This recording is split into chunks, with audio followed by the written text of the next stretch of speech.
हुए हैं, और वो रोहिंग्या पूरे दुनिया के हर एक मुल्क की सुरक्षा के लिए, आंतरिक सुरक्षा के लिए सबसे बड़ा खतरा बन गया।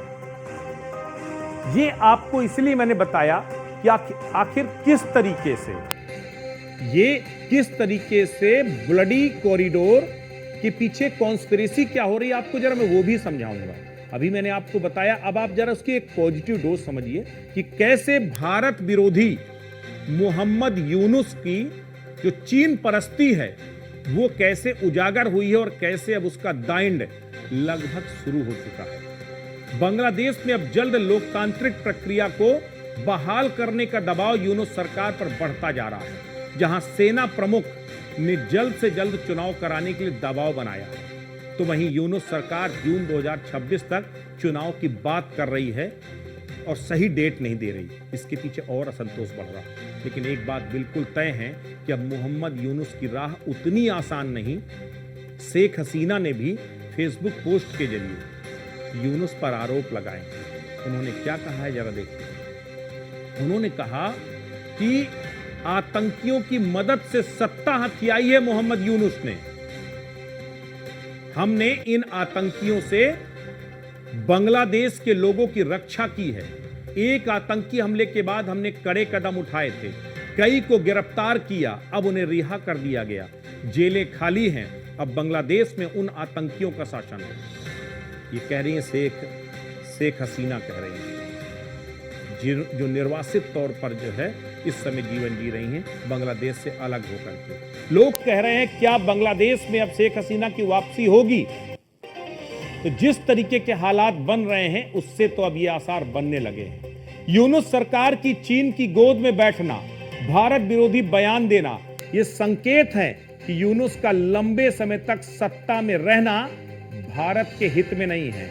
आज जिस तरह का बयान मोहम्मद यूनुस ने दिया, चीन में जाकर के जिस तरीके से पूर्वोत्तर को लेकर के जो है इशारों में एक तरह से थ्रेट किया था मोहम्मद यूनुस ने, पूर्वोत्तर को लेकर यूनुस ने अभी हाल में चीन की यात्रा के दौरान भारत के उत्तर पूर्वी राज्यों को भूमि रहित बताते हुए बांग्लादेश को इन राज्यों के लिए समुद्र का संरक्षक करार दिया था। चीन से बांग्लादेश में निवेश बढ़ाने की अपील की थी।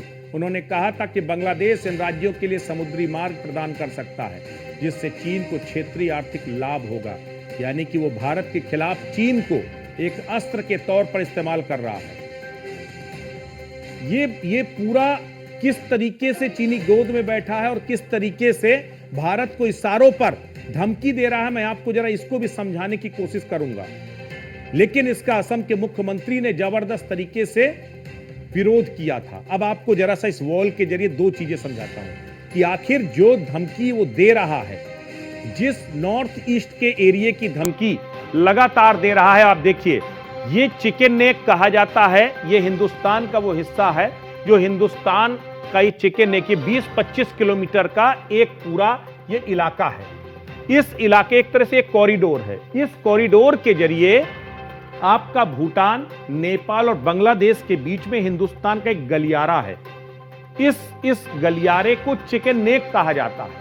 चिकन नेक कैसे? जो चिकन यानी मुर्गे की ठीक गर्दन की तरह दुबला पतला, और इसके जरिए 7 सिस्टर कहे जाने वाले हिंदुस्तान के वो 7 राज्यों पर जाने का रास्ता यहीं से होकर गुजरता है। इसका मतलब क्या हुआ कि अगर इस जगह पर बांग्लादेश अपनी नापाक हरकत करता है तो इससे हिंदुस्तान को दिक्कत हो सकती है। यही धमकी वो बार बार देता है। और बांग्लादेश चाइना को लगातार जो है इनवाइट कर रहा है कि आप आइए। चाइना की भी अपनी नापाक हरकतें हैं। लेकिन बड़ा दिलचस्प है, आपको ये दूसरा तस्वीर भी आपको इस पर समझाता हूं।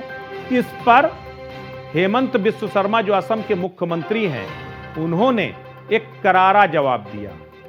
बाकी देश में तो हर तरफ भर्त्सना हुई, लेकिन उन्होंने एक जबरदस्त जवाब दिया और उन्होंने कहा कि जिसके घर शीशे के होते हैं वो दूसरे के घर पत्थर नहीं फेंकता जनाब।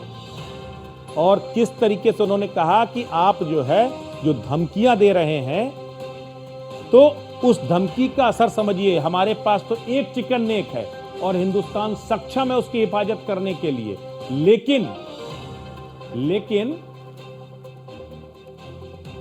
लेकिन अब आपको जो है बताते हैं कि हम तो सक्षम है एक चिकन नेक को हिफाजत करने के लिए, लेकिन बांग्लादेश एक नहीं बल्कि दो चिकन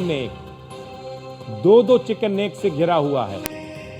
अब आप देखिए, पहले आपको समझा देते हैं चिकन नेक क्या है। देखिए, मैंने आपको जैसे पहले कहा कि ये एक 22-25 किलोमीटर का एक गलियारा है जो भारतीय मुख्य भूमि को उसके पूर्वोत्तर के राज्यों से जोड़ता है। भारत, नेपाल और भूटान और बांग्लादेश की सीमा पर यह पूरा चिकन नेक स्थित है। इसे अगर अवरुद्ध कर दिया जाए, यानी रोक दिया जाए, तो उससे क्या होगा? उससे पूर्वोत्तर के जो 7 राज्य हैं, जिसको 7 सिस्टर्स कहा जाता है, पूर्वोत्तर के 7 राज्यों से भारत का संपर्क कट जाएगा।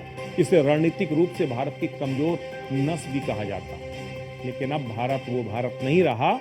अब भारत अपनी हिफाजत करना जानता, और इसीलिए सामरिक लिहाज से और अलग डिप्लोमेटिक लिहाज से भी भारत ने यहां पर जबरदस्त तैयारियां की हैं। लेकिन जो बांग्लादेश धमकियां दे रहा है, उसको भी अगर आप समझें तो समझ में आएगा कि किस तरीके से बांग्लादेश का ये जो पूरा बांग्लादेश खुद 2 हिस्सों में जो है उसके 2 चिकन नेक हैं। अब सबसे बड़ी बात यह है, उन 2 जगह पर हेमंत बिस्व शर्मा ने बड़ा शानदार जवाब दिया। उन्होंने कहा कि आप हमको धमकी मत दीजिए, क्योंकि हिंदुस्तान तो सक्षम है, लेकिन जनाब अगर हमने आपकी 2 तरफ से गर्दन दबा दी तो आपके कई हिस्से बांग्लादेश के मुख्य स्टेट से कट जाएंगे। आप राजनीतिक तरीके से कट जाएंगे, सामरिक तरीके से कट जाएंगे, इसलिए आप धमकियां मत दीजिए।